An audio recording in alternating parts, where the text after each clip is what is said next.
One story ৮ আদিপুস্তক ১৪ অধ্যায় থেকে ১৭ অধ্যায়। আব্রাহাম দ্বিতীয় অংশ।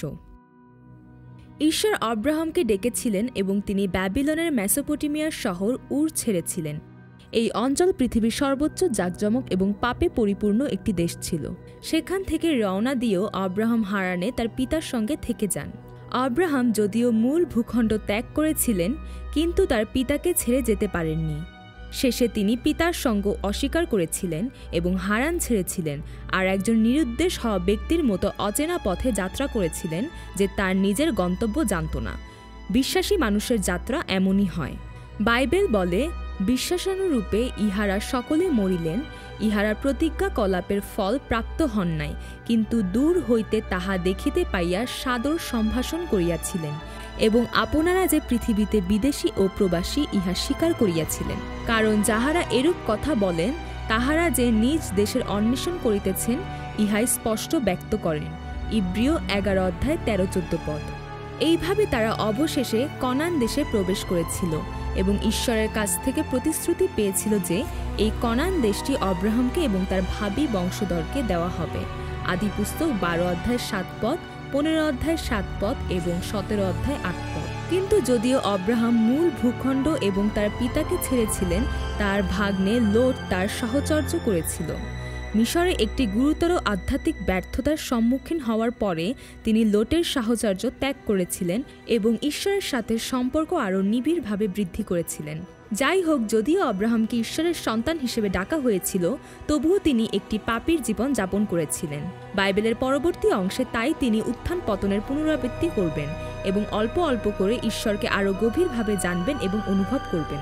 যাই হোক, ঈশ্বর যিনি সময়স্থান নিরূপণ করেন, আব্রাহামকে ডাকার আগেই তিনি ইতিমধ্যে আব্রাহামকে তার পুত্র ইসাহাককে পোড়ানো নৈবেদ্য হিসেবে মরিয়া পর্বতে পাঠানোর পরিকল্পনা করেছিলেন।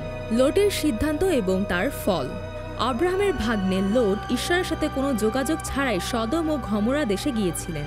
লোট সেই দেশকে উপযুক্ত দেখেছিলেন, কারণ তা ছিল জিহ্বার বাগানের মতো এবং মিশরের মতো উর্বর।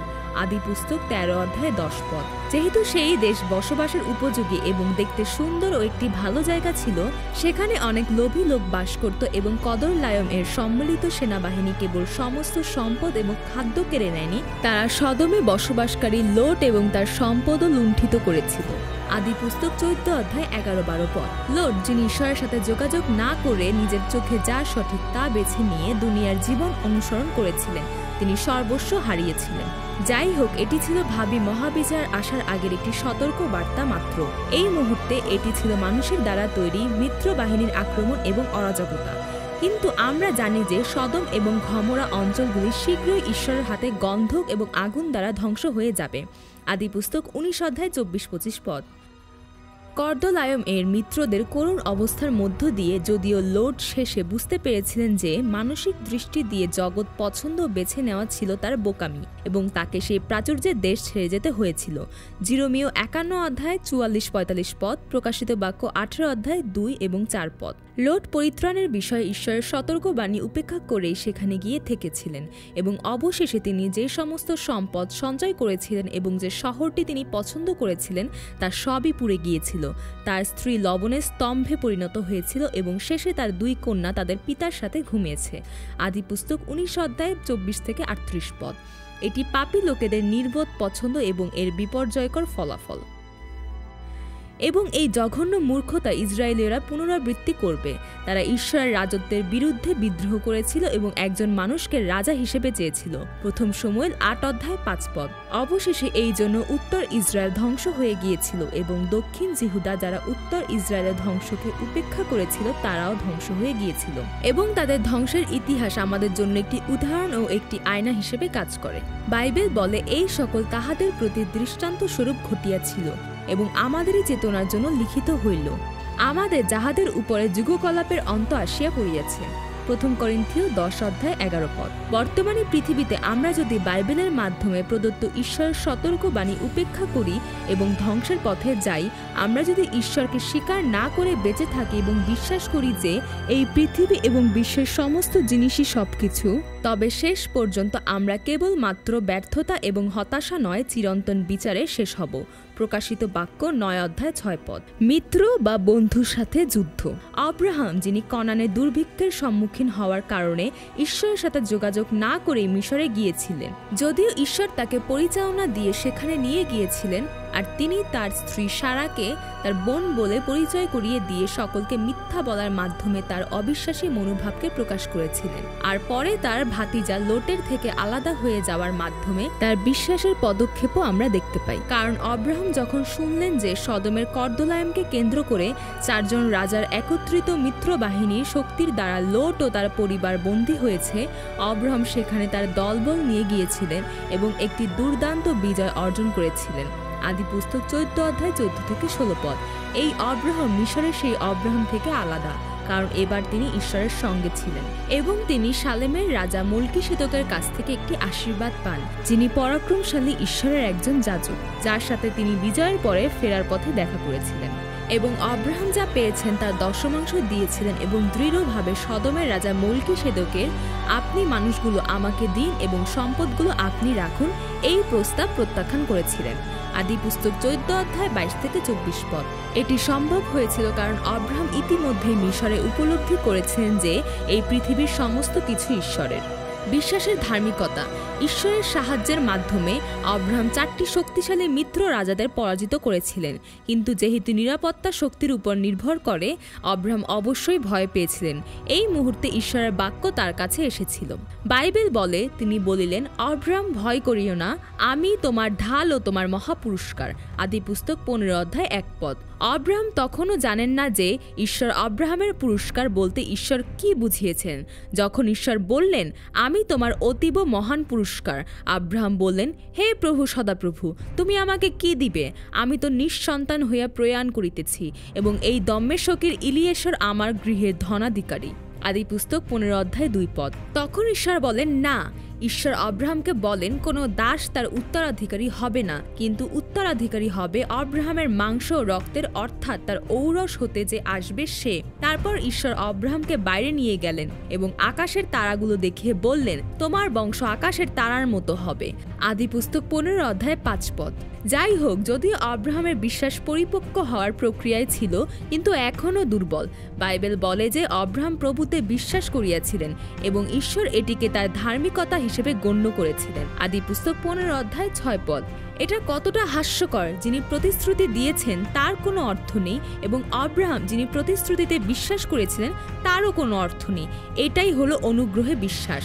যার কোনো অর্থ নেই তা বিশ্বাস করতে পারাটাই অনুগ্রহ। আমরা সেই বিশ্বাসে বাঁচতে না পারলেও এটাই বিশ্বাস। এর পরেও আমরা দেখতে পাই, বিশ্বাসের এই স্বীকারোক্তির পরেও আব্রাহাম আরও কয়েকবার পড়ে যাবেন, কিন্তু এই সময়ে আব্রাহাম সেই বিশ্বাসের ঘোষণা দেন। এটি সেই প্রক্রিয়া যার মাধ্যমে ঈশ্বর তার লোকদের প্রস্তুত করেন। তিনি আমাদের প্রতিশ্রুতি দেন, অনুগ্রহের মাধ্যমে, বিশ্বাসের মাধ্যমে সেগুলো গ্রহণ করার অনুমতি দেন এবং আমাদের বিশ্বাসের চরিত্রকে শক্তিশালী করার জন্য ভালো ও খারাপ সময়ের পুনরাবৃত্তি করেন। তিনি আমাদের জোর করে নয়, বরং পরিণত ব্যক্তিত্বের সাথে পরিচালনা দান করেন। এই পর্যায়ে এই অনুগ্রহের মাধ্যমে বিশ্বাসের দ্বারা বেঁচে থাকা, অর্থাৎ বিশ্বাসের ধার্মিকতা, এখন বাইবেলের একটি গুরুত্বপূর্ণ দৃষ্টিকোণ হয়ে উঠবে। হবকুক 2 অধ্যায় 4 পদ, রোমিও 1 অধ্যায় 17 পদ এবং 2 করিন্থীয় 5 অধ্যায় 21 পদ। আলোকবর্তিকা বা মশালের চুক্তি। ঈশ্বরের চুক্তির কথায় আব্রাহামের বিশ্বাসের স্বীকারোক্তির পরে ঈশ্বর আবার বললেন, আমি সেই প্রভু যিনি তোমাকে এই দেশ অধিকার করার জন্য কলদীয়দের উর থেকে বের করে এনেছি। এর অর্থ এই, ঈশ্বরই আব্রাহামকে রক্ষা করেছেন। এই বিষয়টি ভবিষ্যতে ইসরায়েলীয়দের কাছে পুনরাবৃত্তি হবে। লেবীয় পুস্তক 26 অধ্যায় 45 পদ, 2 বিবরণ 5 অধ্যায় 15 পদ, 15 অধ্যায় 15 পদ এবং 24 অধ্যায় 18 পদ। তারপর আব্রাহাম এই প্রতিজ্ঞার নিশ্চয়তা চেয়েছিলেন। আদিপুস্তক 15 অধ্যায় 8 পদ। এবং ঈশ্বর আব্রাহামের সাথে একটি চুক্তি করেন। সেই সময় চুক্তি স্বাক্ষরের উপায় ছিল 2 পক্ষ পশুর দেহকে 2 ভাগ করে একে অপরের হাত ধরে খণ্ডিত পশুর মধ্য দিয়ে হেঁটে যাবে। এর অর্থ ছিল একটি রক্তের চুক্তি। এর অর্থ এই যে যদি পক্ষগুলির মধ্যে কেউ চুক্তি বাতিল করে বা চুক্তি রাখতে ব্যর্থ হয়, তবে চুক্তি ভঙ্গকারীর দেহ পশুর দেহের মতো বিভক্ত হবে। ঈশ্বর আব্রাহামকে চুক্তি অনুষ্ঠানের জন্য প্রস্তুত করেন। আদিপুস্তক 15 অধ্যায় 9 পদ এবং তাকে চুক্তি দেন। আদিপুস্তক 15 অধ্যায় 13 পদ। চুক্তিটি আশ্চর্যজনকভাবে অব্রাহামের বংশধরদের চুক্তি এবং শত শত বছরের গল্প। চুক্তির বিষয়বস্তু নিম্নরূপ। প্রথমত, চুক্তিটি অবশ্যই রাখতে হবে। ঈশ্বর যা চান তা অবশ্যই সত্য হবে। আদিপুস্তক 15 অধ্যায় 13-14 পদ, যিশায়া 14 অধ্যায় 24 পদ। দ্বিতীয়ত, অব্রাহামের বংশধররা বিদেশি দেশে অপরিচিত এবং অপরিচিত হয়ে উঠবে। যাত্রা পুস্তক 22 অধ্যায় 21 পদ, 23 অধ্যায় 9 পদ, দ্বিতীয় বিবরণ 10 অধ্যায় 19 পদ। এর অর্থ এই নয় যে তারা পৃথিবীর মালিক হবে এবং পৃথিবীর ঐশ্বর্য উপভোগ করবে। তৃতীয়ত, তারা অত্যাচারিত হবে। অত্যাচারের সময়কাল হবে 400 বছর। অব্রাহামের বংশধররা 430 বছর মিশরে ছিল। দুর্ভোগের সময়কাল ছিল 400 বছর। আর বাকি 30 বছর যখন যোসেফ প্রধানমন্ত্রী হিসেবে কাজ করার সময় স্বাচ্ছন্দ্যে ইসরায়েলীয়দের যত্ন নিয়েছিলেন। চতুর্থত, ঈশ্বর সেই দেশগুলোকে শাস্তি দেবেন যাদের অব্রাহামের বংশধররা বিদেশি হয়ে সেবা করেছিল। পঞ্চম, ঈশ্বরের শাস্তির পর অব্রাহামের বংশধররা প্রচুর সম্পদ অর্জনের পরে সেই জায়গা থেকে বেরিয়ে আসবে।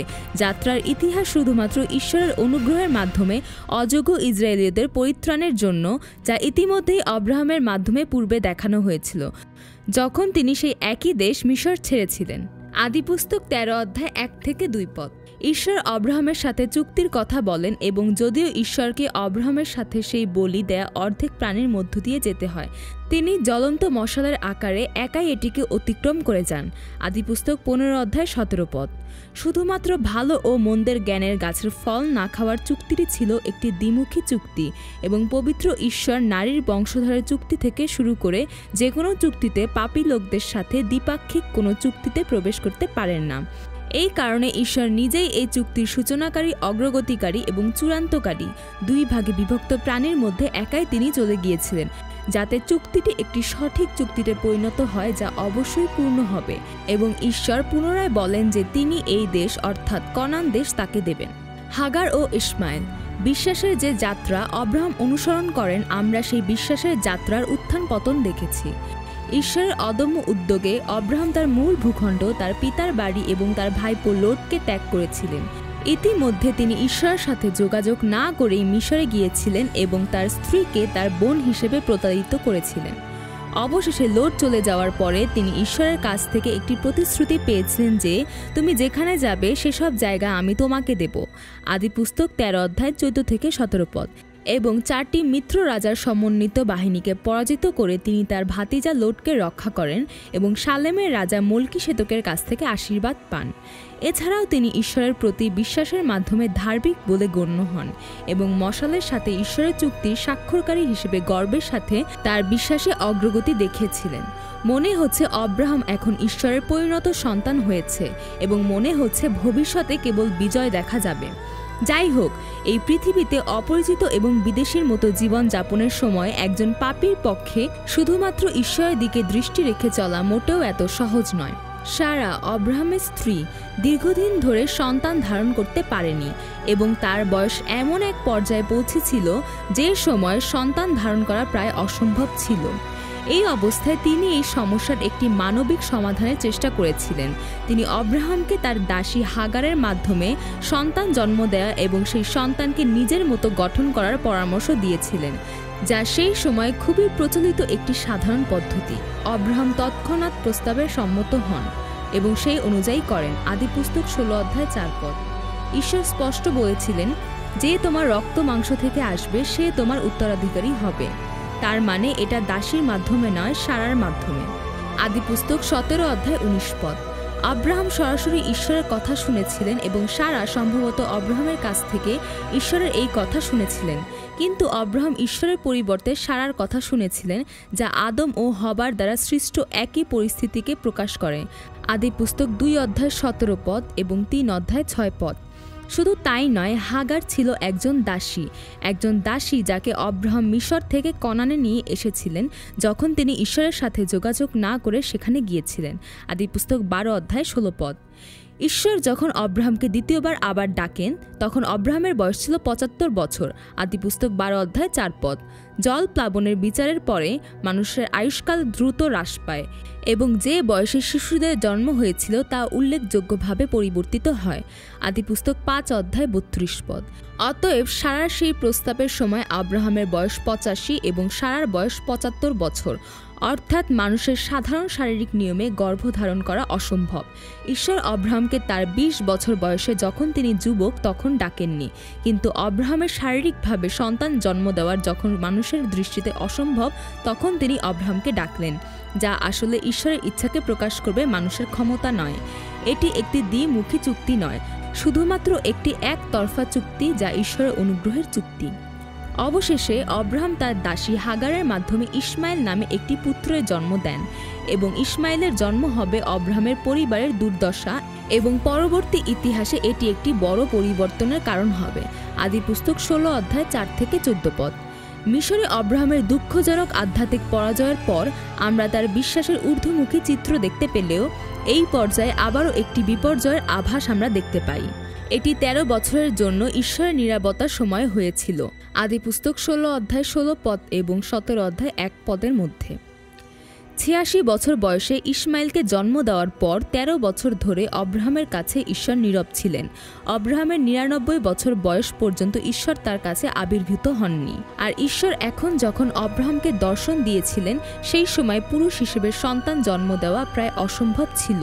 আর সেই একই সময় একজন নারী হিসাবে ঋতুস্রাব সম্পূর্ণ বন্ধ হয়ে সারার কাছে সন্তান জন্ম দেওয়া একেবারে অসম্ভব। ত্বক ছেদনের চুক্তি। অব্রাহামের বয়স যখন ৯৯ বছর, ঈশ্বর আবির্ভূত হয়ে বললেন, আমি সর্বশক্তিমান ঈশ্বর, তুমি আমার সাক্ষাতে গমনাগমন করিয়া সিদ্ধ হও। আদিপুস্তক ১৭ অধ্যায় ১ পদ। বন্ধুরা পাশাপাশি হাঁটে, কিন্তু পাপীরা ঈশ্বরের সাথে তাদের ব্যবধানের কারণে ঈশ্বরের পাশে থাকতে পারে না। ইয়োব ৩৮ থেকে ৪১ অধ্যায়। তাই যিশু যখন বলেছিলেন, যদি আমাকে অনুসরণ করতে চাও তবে আমার পিছনে পিছনে আসো। মথি ১৬ অধ্যায় ২৪ পদ, মার্ক ৮ অধ্যায় ৩৪ পদ, লুক ৯ অধ্যায় ২৩ পদ। অন্যভাবে বললে, যেহেতু বিষয় হলেন ঈশ্বর এবং তিনি একমুখী চুক্তির সম্পাদনের মাধ্যমে কাজ করবেন, যা অনুগ্রহের চুক্তি, আমাদের যোগ করবার বা বিয়োগ করার কিছু নেই। যাই হোক, অব্রাহামের মহা ভুলের পর ঈশ্বর তাকে দর্শন দেন এবং বলেছিলেন, আমার সামনে চলো এবং নিখুঁত হও। আদিপুস্তক ১৭ অধ্যায় ১ পদ। এখানে আমার সামনে শব্দের অর্থ হলো একটি শিশুর মতো সামনে দাঁড়ানো, যে সবেমাত্র হাঁটতে শুরু করেছে এবং যাকে রক্ষা করার জন্য তার পিছন থেকে ২ হাত দিয়ে ধরে রাখা হয়েছে।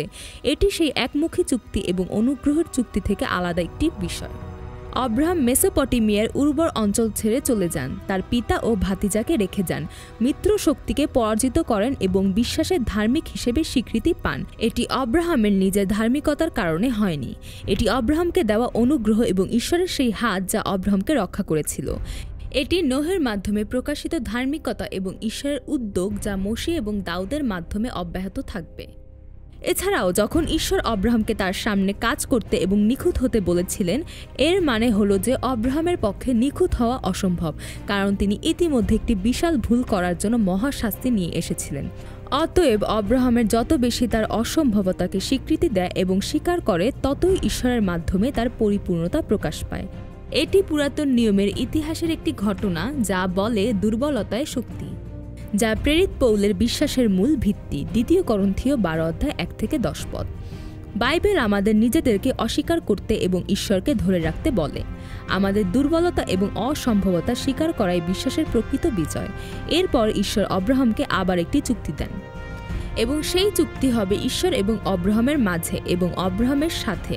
অন্য কথায় এর অর্থ হলো, ঈশ্বর যখন অব্রাহামের কাজগুলি দেখেন, তিনি তার কর্ম দ্বারা প্রভাবিত হন না, বরং ঈশ্বর তার চুক্তিটি দেখেন এবং ঈশ্বরের ইচ্ছা বাস্তবায়ন করেন। ঈশ্বর যখন অব্রাহামের দিকে তাকাবেন, তখন তিনি চুক্তির মাধ্যমে তাকে দেখবেন এবং চুক্তিটি অব্রাহামের সাথে শেষ হবে না, তার বংশধরদের মধ্যে চিরকাল প্রতিষ্ঠিত হবে। আদিপুস্তক ১৭ অধ্যায় ৭ পদ। এবং ঈশ্বর অব্রাহামের নাম তার পুরানো নাম আব্রাম থেকে অব্রাহাম দিয়েছিলেন। আদিপুস্তক ১৭ অধ্যায় ৫ পদ। তিনি যোগ্য ছিলাম বলে বা আমি ভালো কিছু করেছি বলে এটি পরিবর্তন করা হয়নি, তবে এটি ঈশ্বরের অনুগ্রহে পরিবর্তিত হয়েছিল। এবং অব্রাহামকে তিনি বলেন, কনানের দেশ হচ্ছে সেই ভূমি যা ঈশ্বর অব্রাহাম এবং তার বংশধরদের জন্য প্রস্তুত করেছিলেন। আদিপুস্তক ১৭ অধ্যায় ৮ পদ। ঈশ্বর বলেছিলেন চুক্তি চিহ্ন হিসেবে সুন্নত বা তকছেদ গ্রহণ করবেন। আদিপুস্তক ১৭ অধ্যায় ১০ পদ। যদিও তকছেদ কিছু সময়ের জন্য একটি বেদনাদায়ক প্রক্রিয়া, এটি মানুষের ধার্মিকতা বা যোগ্যতা নয় যা ঈশ্বরের কাছে এখন গ্রহণযোগ্য। ঈশ্বর শুধু এই তকছেদের কর্মকে গ্রহণ করেন। এটি হলো অনুগ্রহ, এবং পরে যেহেতু ইসরায়েলীয়রা সেই অনুগ্রহকে একটি আনুষ্ঠানিকতায় পরিণত করেছেন, তাই ঈশ্বর হৃদয়ের তকছেদ সম্পর্কে বলেছেন।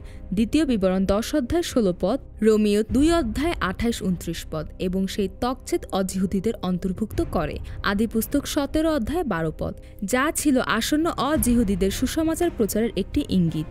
ঈশ্বর, যিনি কেবল অব্রাহামের নামই পরিবর্তন করেননি, বরং সারার নামও পরিবর্তন করেছিলেন। তিনি সারার মাধ্যমে জন্ম নেওয়া একটি পুত্রের নামও দিয়েছেন এবং বলেছিলেন যে তিনি অবশ্যই সেই সন্তানের সাথে তার চুক্তি স্থাপন করবেন এবং তা রক্ষা করবেন, কিন্তু দাসী হাগারের দ্বারা জন্মগ্রহণকারী পুত্রের মধ্য দিয়ে নয়। আদিপুস্তক 17 অধ্যায় 19 এবং 21 পদ। এটি ঈশ্বরের উদ্যোগ যা অপূর্ণ অব্রাহামের মাধ্যমে তিনি পূর্ণ করেছিলেন। এমনকি অব্রাহামের বিশ্বাসের উত্থান পতনের যাত্রার মধ্যেও অব্রাহামকে পরিচালনা করার জন্য ঈশ্বরের আগ্রহের এই গল্প ঈশ্বরের অনুগ্রহের চুক্তিকে বারবার নিশ্চিত করে এবং এটিকে অব্যাহত রাখে। আমেন।